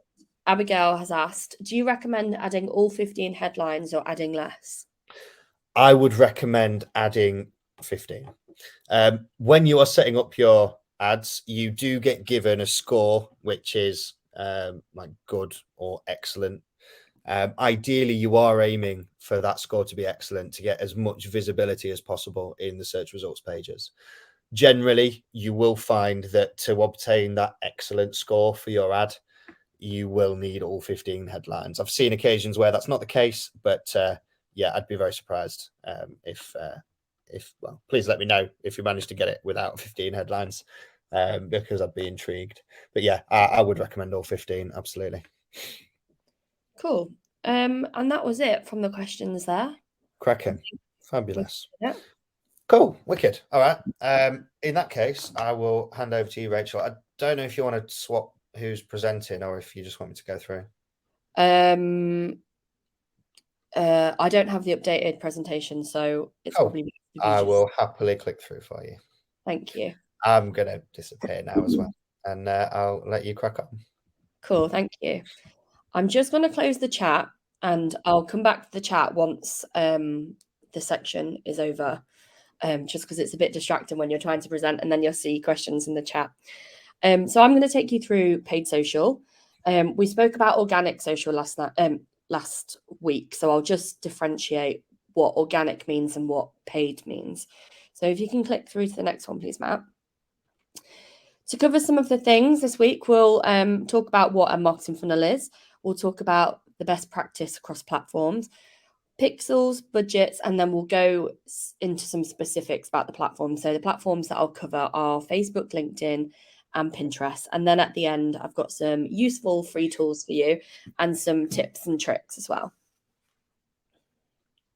Thanks, Matt. So what is paid social? Every platform has the ability to advertise on. So we just have an overview of some of the platforms here. And if you can click into the next one, Matt, this is how you can find out the difference between an organic post and a paid post. So organic posts are when you use the free tools available on the platform. So for example, you might be sharing a Facebook post or an Instagram story or an Instagram post without any payment behind them. So that's what organic means. Paid means when you put some spend behind it. So that's when you create an ad or sponsor a post. And on the screen now are some examples of how you can tell whether a post has been paid for or not. So on the left, the Howdens ad, that's a Pinterest ad and it says promoted by Howdens. In the middle is an ad on Facebook from made.com. And I'm not sure if you can see that very well because it's quite small on my screen, but underneath where it says made.com in the red box, it says sponsored. So that's an indication of an ad. And then on the very right-hand side, This is a YSL beauty advert, and underneath that it says sponsored as well. So this was another ad. I think this is actually an Instagram story, but I took it from the ads library. So this is why it looks a little bit strange. So that's the difference between a paid ad and an organic post. If you can go to the next slide, thank you. And the next one again. This is where I'm going to explain to you what a marketing funnel is. So I presume that you've seen a marketing funnel in the past. If you haven't, I'll give you a basic explanation now. So this is the journey that you take a customer on to eventually make a purchase. And social media can help support the customers through the cycle at every stage. So at the top of the funnel is awareness. So this is where we want people to just know about your brand. This is a brand awareness stage. We don't want users to take any action at this point. It is literally just making them aware of your business. Then as we go down the funnel, we want them to show a bit of an interest or take a consideration. So this is where we want them to show some sort of engagement in your product or business. So this could be watching one of your videos to learn more about your business. It could be clicking on your website and scrolling through some of your products. It could be that they've downloaded your app. So there's various different actions that somebody could take to show some sort of interest at this stage. And then lastly, we have conversion. So this is where we want somebody to take a really valuable action, such as a purchase, or perhaps they have submitted a lead, or they have rang you to get a quote. So this really does change depending on what your business is and what you consider a conversion. On the excuse me, on the right hand side is an example of how your ads can correlate to the funnel. So this actually is it looks slightly different to this now. The objectives have changed slightly, but they still fall into the same funnel activity. So on Facebook, you can support brand awareness, you can support the consideration phase, and you can support the conversion phase as well. And this is the same across all social media platforms. And as we go through, you'll start to see that they all kind of look a bit the same, and they all do sort of the same job. But in this example here, this is taken from Facebook Ads Manager. So best practice across platforms. This is where we're going to see how all platforms work in the same sort of way. So all platforms have a very specific campaign structure.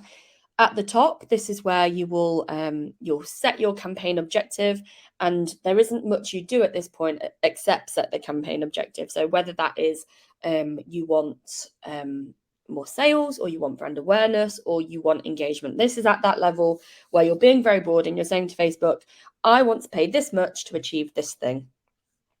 So if you can click the next one, Matt, and if you can click again, thank you, that takes us to ad set. So after a campaign setup, that's when you'll go into ad set setup. And this is where you go into the more specific details of who you're targeting. So this is where you can choose things such as your audience. You can choose things such as the date that your campaign will run, the placements you want it to show in, for example, whether you want it to show in the Facebook feed or the Instagram stories. You can also select the optimization strategy within this point. Within a campaign, you will have multiple ad sets, and you might want multiple ad sets because you're targeting different audiences, or you're using different optimization strategies or something like that. So you'd expect to see multiple ad sets within a campaign. And then when you drill down further, that's where you set up your individual ads. So each ad set will have a number of ads, and it's recommended to have a variety of ads because you want to be able to change the copy that you use in your ads. You want to change the images that you use to add some variety, because you don't want your audience seeing the same thing again and again because they'll get bored. And as I've said, each ad platform runs in this same structure, and that they are set up in the same sort of way. So within the ad level, oh, sorry, Matt, if you could just go back. Thank you. Within the ad level, that's where you have the flexibility to change all of these different creative aspects. So change your copy, your imagery, your call to action. You could even change the URLs if you want. So if you want to serve multiple ads with multiple different messaging going to different URLs, that's possible within the ad level. So this is the very, very tiny details of the ad. But essentially, you need to remember at this bit, this is you creating what your audience will actually see on the platform. So it's a lot of the design elements within the ad setup here. This is a page on best practice. This presentation will be sent to you at the end, so don't rush to make any notes on this bit. So you'll have this afterwards if you need it. This is just the best practice creative sizes that you'd want to use for your ads. So it's split by platform. So as you can see, there's a variety for Facebook, variety for Twitter, LinkedIn, YouTube, and Snapchat or TikTok. And what these numbers mean, they're ratios. So these are the ratio sizes that you're recommended to use for the platform. So for example, if we're just looking at Facebook here, the 9:16 is going to be an Instagram story or a Facebook story placement. 1:1 is a square ad, and that's something that you'll see in the feed. The 4:5 is in the feed as well. It just takes up more of the screen. So if you want to, I don't know, I guess capture their attention a bit more by using a larger asset that's taking up more of the screen. So these do vary occasionally, but not very often. A good tool for you is Sprout Social. Always do an up-to-date social media ad guide. So if you're ever unsure, just Google Sprout social media image sizes, and they will always have an up-to-date guide on there to help you. So yeah, feel free to have a look at that whenever you get stuck. I'll talk a bit about audiences. So audiences are built in the ad set level. So after you've set your campaign objective, this is where you start to build your ad sets, and within the ad sets are the audiences. And there's lots of different ways that you can create an audience. One of the ways you can create an audience is by using demographic data. So this is where you target a new audience based on attributes you want them to have. So this could be things such as where do they work? It could be their interests. It could be their age, where they live. There's multiple different things. There's a lot of choice when you're creating a new audience using demographic data. And this data is coming from who you think your target customer is, essentially. So you're putting this data in to try and target who you think your customer is.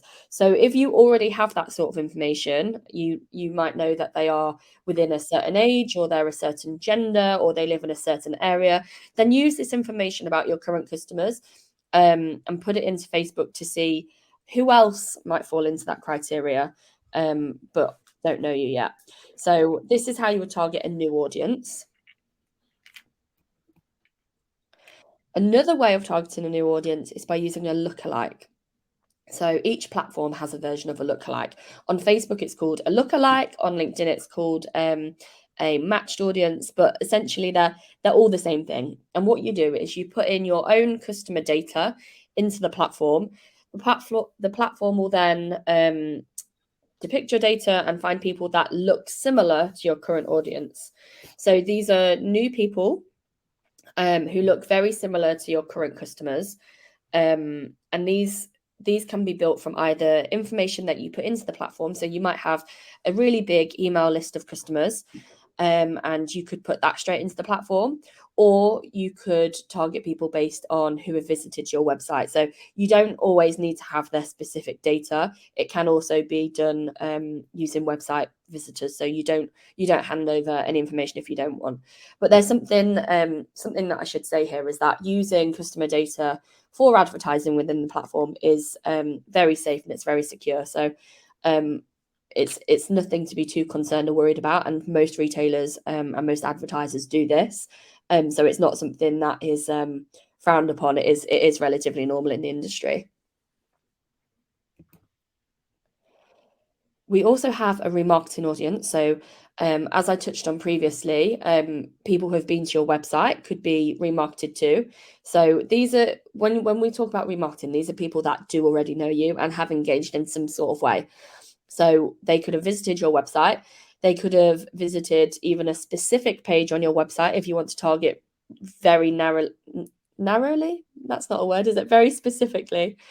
You can target people who watched a percentage of your video, or perhaps added to your cart. So if you're an e-commerce client that sells products online, you can target people who have added to cart but not purchased, for example.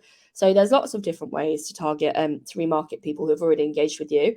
And just to touch back on a lookalike audience, using this remarketing data is how you can create a lookalike audience. So it's using these people's data who have already engaged with you, and to create a lookalike, you put in their data into Facebook, and Facebook will serve you a new audience based on what you've given them. So although you're using the same data, the audiences are different here.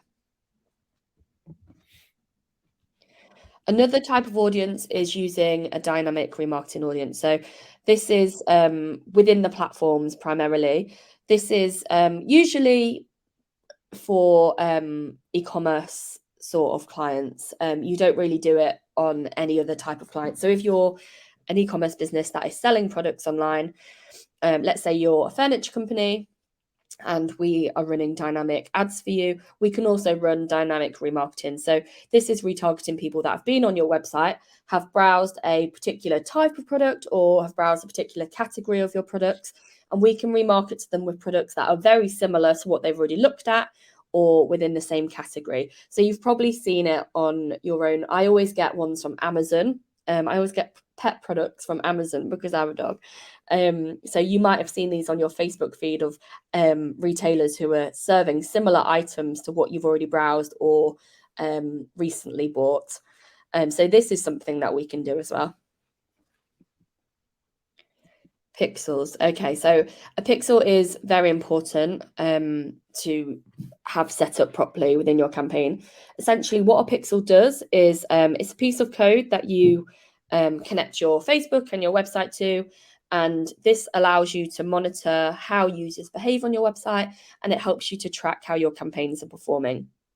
So pixels are relatively easy to install. If you use an e-commerce platform such as Shopify or something like that, pixel setup is really, really easy. And it's just a few clicks to get that set up for you. If you don't use a website like that, you can use Google Tag Manager to set this up. So setup is can be a bit fiddly to begin with if you've not done it before, but once you've done it, you don't generally have to look at it again. So it's just something that you do at the very beginning. And it's important to have this because if you don't have a pixel set up, your data won't match. So essentially, you could be spending money on ads and you won't be able to tell whether they're performing or not. You won't be able to tell how users are behaving on your website. So you could be sending users to your website and that's the only data that you will be able to see. You won't be able to see if they've bought anything, if they've added to your basket, if they've submitted a lead. So that's why it's very important. If you want any information on how your ads are performing and how your where your customers are coming from, that's why you need to have a pixel set up.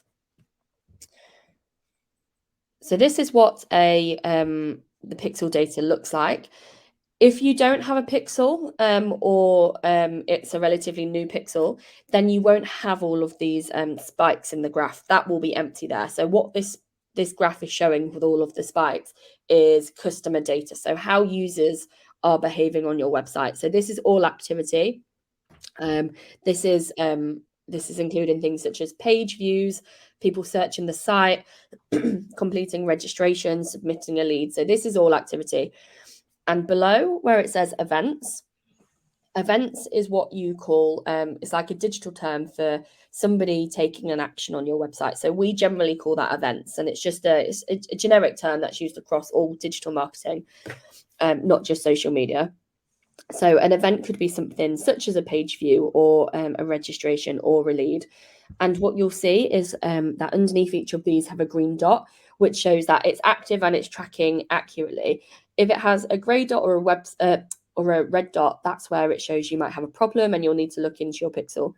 But generally, if it looks like this on the right, then it's all good and your pixel's working well. So you just need to leave it. You don't need to do anything to it. Budgets. Okay.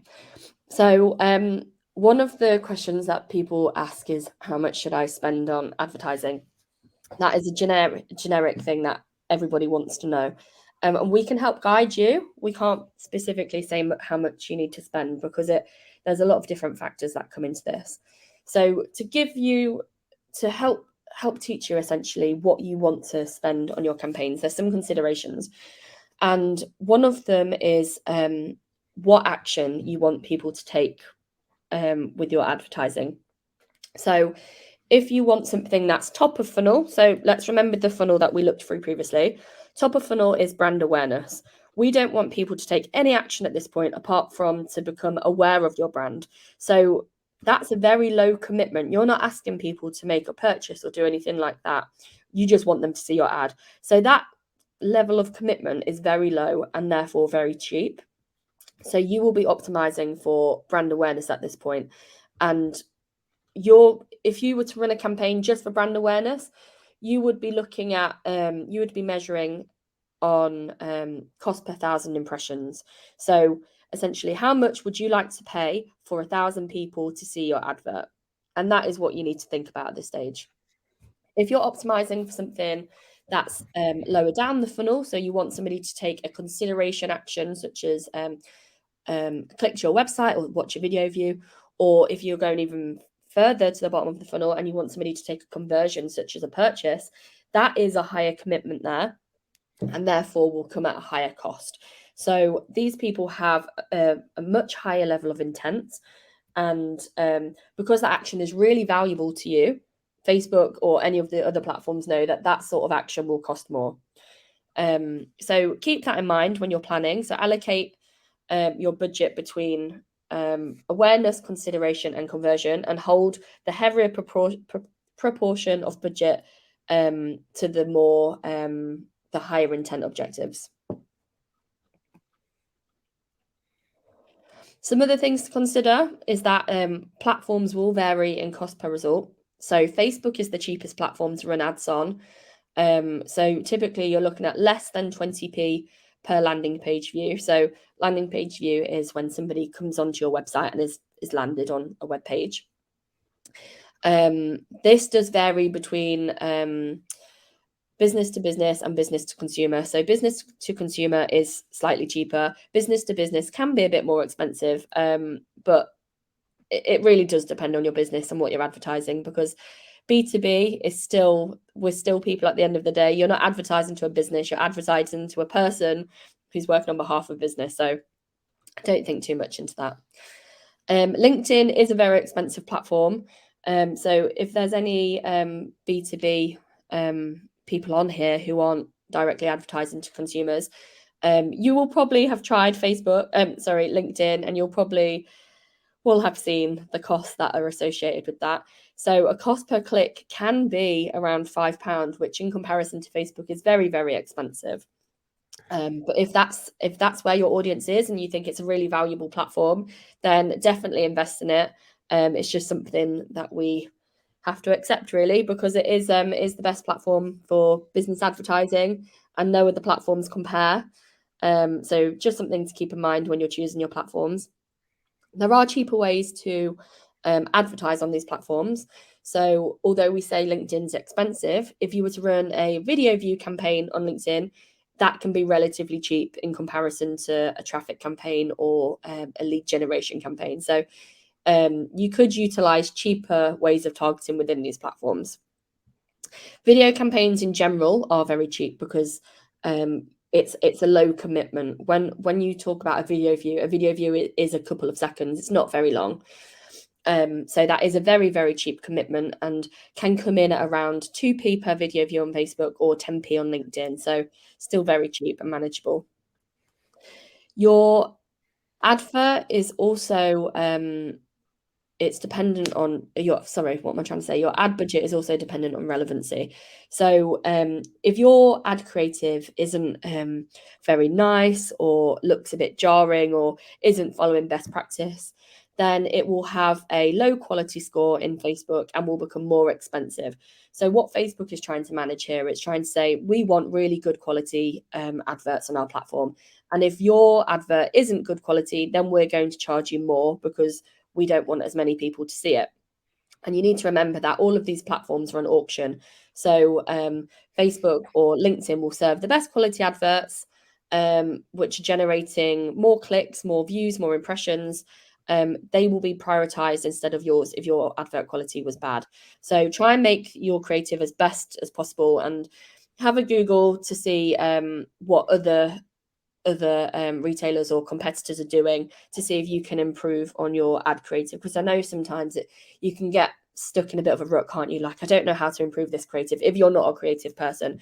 So use some tools such as the Facebook ads library. We will go on to that shortly. But that's a really good place of inspiration to see how you can improve on your ads to effectively bring the cost down. Another thing to keep in mind is that the type of audience that you use at each stage of the funnel will affect your budget. So if you're looking at the top of the funnel and you're targeting a new audience, that's great, because that's very cheap and that's what you're meant to do at that point. However, if you're targeting a new audience with conversion ads, you will find that to be a very, very expensive campaign, because it's highly unlikely that a new person who has never come across your business before is going to purchase straight away once seeing your Facebook ad. You need to guide them down the funnel. So avoid doing things such as that. Make sure that you're following that funnel process to get the most out of your budget. And then lastly, you can choose between automated and manual bidding. So you'll get, when you're setting up your ads within Ads Manager, there will be a choice of whether you should choose automated, or you can set manual bids. And these are things called like cost cap or target bid. Automated bidding is fine most of the time. I use automated bidding all the time, because what essentially it's doing, the platform is trying to give you the best possible results for the lowest cost. And it always works out well. It's what we do generally. A lot of advertisers use this type of bidding. If you are doing manual bidding, somebody such as like a really big car dealer might do a manual bid. So let's say, I don't know, let's think of a car dealer. Arnold Clark, let's say. They might have lots of data to show this is how much we want to pay per lead, and that's something that you can set in your Facebook when you're advertising. But if you're not too precious and you just want to get the best results possible for the lowest price, then automated bidding is fine. Thanks, Matt. So we'll go into the specifics of platform ads. What time are we on now? Okay, we've got about 8 minutes. There's not too much left of this, so we shouldn't run over too much. So if you're running ads on Facebook, avoid boosting posts. And I know somebody mentioned earlier that they were boosting posts. You should really be using Ads Manager. And the reason you should be using this is because you have a lot more control over your advertising. You can be really specific on your audiences. You can be really specific on your ad creative.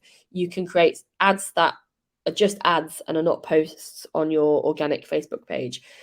So to access Ads Manager, I've just put a link there. It's business.facebook.com, and it will look similar to what you see below.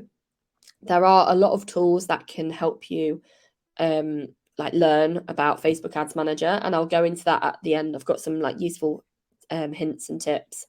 But it's definitely something that you should learn how to do over boosting posts. It's a lot more effective, and it uses your budget a lot better as well. Thank you, Matt. So Facebook is really versatile. So you can use it for B2C and B2B. So for B2B, a lot of people seem a bit unsure, a bit uneasy about this, but you can target people based on their job roles. You can target people based on their employers. You can also remarket to people who have been on your website. So if you're a B2B business and people are browsing your website, their cookies will still be there. So you can retarget them on Facebook if you'd like, just to send them like a reminder that your business still exists, or you could send them an offer, that sort of thing. Facebook is really good for e-commerce businesses. So there's a lot of clients we have who their primary platform is Facebook, and that is because it's cost efficient and it's a really clever platform. Essentially, you can do a lot with it. So that's why they invest most of their money into that platform. You also can advertise on Instagram through Facebook. So that is owned by Meta. Some people didn't know this before. So Meta owns Facebook, Instagram, Messenger, and Audience Network. So these can all be managed within your Facebook Ads Manager. And then, as I've said previously, it's the cheapest platform to run ads on. So it's ideal for small businesses or people who just want to try out a bit of paid ads before they start investing big money into it. LinkedIn ads. Okay, so LinkedIn ads, in the same way Facebook has an ads manager, LinkedIn has an ads manager too. This is just called Campaign Manager. You set up ads in exactly the same way as you do on Facebook. It just looks a little more clunky on LinkedIn. And it looks confusing in comparison, but it is set up exactly in the same way with the conversion and the ad sets and then the ads. They're just worded slightly differently here. So a campaign group would be a campaign. What they call campaigns is another word for ad set on Facebook, and then ads is ads. So they've worded slightly differently, but essentially they're built the same way. Excuse me. So as I've said, LinkedIn is a B2B marketing platform. It has really good B2B targeting options. So you can target an array of different things on there. So you can target people based on their education. You can target people based on who they work for, their job title, the member groups they might be part of, interests or skills that they might have. You can also target people based on their age and their location if you wanted to add those in. LinkedIn is expensive, but they're high quality users on there. And if you're a B2B business, it's definitely beneficial to use LinkedIn, even if it is costing you a bit more, because you will find your results will probably come from LinkedIn over any other platform.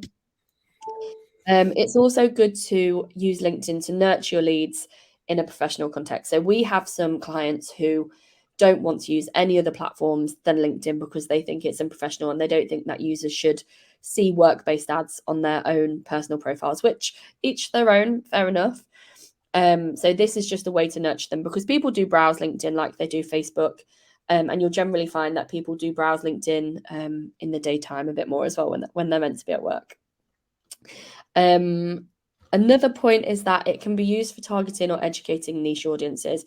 So if you think, oh, my business is really, really specific, surely this audience won't be available to me. LinkedIn is probably still good for you. You can target by skills, which obviously there are very specific skills to some jobs. You can target people by member groups. So if you have a really specific job role and you might like to be in a collective of other people, you might join a member group.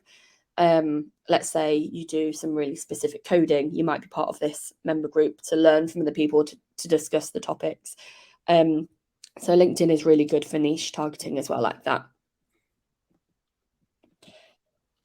Pinterest ads. Okay, so Pinterest ads, they work in exactly the same way as everybody else. This is a screenshot of the dashboard there. So it looks a little bit different. The platforms work in the same way, and to access the ads platform, you can click this link, which is in the presentation. This will be obviously sent out afterwards, and you can set up your ad account that way. Thank you, Matt. So Pinterest is not actually very much a social media tool. It's still in the social media landscape, but it is actually more of a shopping tool. And I think it should be considered a search engine, because it's a discovery tool, and Pinterest actually talk about this themselves. It is not a social media platform. It is a discovery tool. So Pinterest helps people shop and helps people buy. So it's very retail focused. People use Pinterest when they're at the planning stages of making a purchasing decision. So let's say you've bought a house and you start planning what you want your house to look like. You start pinning living room inspiration, wallpapers, furniture, that sort of thing. And what a good retailer or advertiser would do at this point is to target these types of people with wallpaper suggestions, sofas, that sort of thing, because you're getting into the customer's mind at the very beginning of their consideration stages. So it's a very unique platform. It doesn't work for everybody. If you're an e-commerce retailer, I would definitely say use Pinterest. But if you're a B2B business, it's probably not as relevant to you to have Pinterest as one of your ads channels. You could have it organically, but all of the features around Pinterest are very much to encourage shopping and purchases. So it's ideal for B2C brands. And some useful tips here for you. I've included, I think this is a different version of the presentation because I did actually put some links in here. So Facebook Ads Library is essentially a tool where you can see what other people are advertising on Facebook. So let me just I'll get the link for you and I'll put it in the chat so you can all access it straight away. Facebook ads library. So what you can do here is you can look to see what your competitors are doing. You can look to get some inspiration from other retailers or other brands. I use ads library all the time to see what other people are doing. If I'm trying to brief in some creative and I'm thinking, oh God, I don't know how to change this asset again. Like you get tired of amending the same thing over and over again, and you need some inspiration. So I look to ads library to see what other people are doing. Another good thing to use is Google Data Studio. This is what we use to do our reporting through for our clients.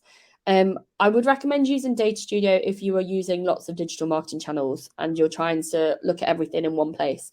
I probably wouldn't recommend using Data Studio if you're just running a couple of digital channels, because you can just rely on the platform's analytics there. But Data Studio is essentially, it's a product from Google, and you can create a dashboard that brings in all of your digital channels, and you can see reporting in one place. Google Analytics, I'm sure any of you with a website will be using this already. This is how you can analyze the performance of your campaigns and see how people are being acquired to your website and how they're behaving and then ultimately converting. Zapier, which I will put a link in here for you. So Zapier is it's like an integration tool. So let's say you're a B2B business and you're running lead ads, and okay, you're getting leads and they're coming into Facebook and they're just sitting in Facebook, and you have to go in manually every day to pull this data out. It's really inefficient and it's really long, and you might forget, and it's not as you're not being as reactive as you can be. Imagine a lead comes in and it sits there for 5 days because you forget to log into the platform and that person's not interested in your product anymore. You don't want to lose leads like that. So Zapier enables platforms to work together. So what you could do is you could connect Zapier to your lead gen campaign, and you could say, every time a lead comes in, I want to receive an email in my inbox to say a new lead is here. So it does really easy, clever stuff like that. We use them all the time to make sure that we're on top of leads for our clients and for Anicca ourselves. So that's a tool to use. And then also Facebook Blueprint, which is it's actually an exam, and you can pay for the exam. And essentially what this means is you're qualified to run ads on Facebook, and there's various levels to this exam. You don't have to take the exam. What I'm telling you this for is because the course content is really useful to get you to a really experienced level where you could take the exam, but you don't need to, because ultimately, if you're running your own business, you don't need to be qualified in that way. A lot of agencies or in-house people become qualified to show to their clients and stuff that they are qualified to do Facebook ads. But the course content within the Facebook Blueprint course is really useful, and it can help you level from the very, very beginner stages to advanced. And that's free. And I will find a link for you here. Let me pop this in the chat now. Okay. So after you've watched this and you're thinking, okay, great, like, what do I do now? Facebook is a really great place to start. There's lots of campaign types. It's relevant for B2C and B2B. It's a really cheap platform in comparison. And it's also very tailored to beginners. So there are automated ways to use Facebook now. So it will give you prompts when you set up the campaigns. It will give you suggestions all the time. And there's even campaigns now where you don't have to set any targeting. So it's called Advantage Plus, and I am actually using it on a couple of clients at the minute. It's based on machine learning. You don't put in your audience that you want to target. You let Facebook determine who your audience is, and therefore will get you the best results possible. It's trying to prove its worth, essentially, and from what I've experienced so far, it is really good. So I'd recommend, if you're not very skilled or you don't quite know who your audience is, use Advantage Plus. Like, it's really easy to set up, and it's been working really well. One of my clients, they're new to us. We set up on Friday. I've only been running ads from Friday until today, and they have a return of investment of 20. So for every £1 they've put into ads, they've got 20 back. And that is really high for Facebook. You don't generally see a ROAS of that high on Facebook, because that's what you'd see on platforms like Google, where somebody has a higher interest and they're searching for the product. So they're already in the mindset of buying. So yeah, I definitely recommend trying Advantage Plus. And if you need some more guidance or help with Facebook ads, there's loads of webinars that we've done through Anicca, which are all on our website and available to watch. So feel free to have a look at any of those. And also, if you have any questions, you can just message me or Matt, and we can help you with that. So yeah, let us know. We're here for you. Oh, another page. I thought that was the end. And some more tips for you here. So once you've ran ads on Facebook, you'll obviously find other platforms to be similar. So it's best to learn on Facebook and then apply those skills to other platforms. If you're using Facebook, please don't boost your posts. Try using Facebook Ads Manager and Facebook Business Manager. This is how you should be running any business accounts. You shouldn't be boosting them through your page. When you boost them through your page, essentially your targeting isn't as good as it can be. Your money isn't spent as best as possible. And I understand that it's very easy to boost it from the page, but there's also very easy, better tools within Ads Manager that you could be using to get you better results. If you have a limited budget, so let's say your budget is really small, the best thing to focus on will be like using Facebook or another platform to remarket to your current audience and to focus on conversions. And this way, essentially, it's making sure that the money you're putting into Facebook is coming back as quickly as possible. But if you have a bit more to spend, that's where you should be looking at the full funnel advertising. And then if you want to have maximum awareness, but for as little cost as possible, please use a video campaign.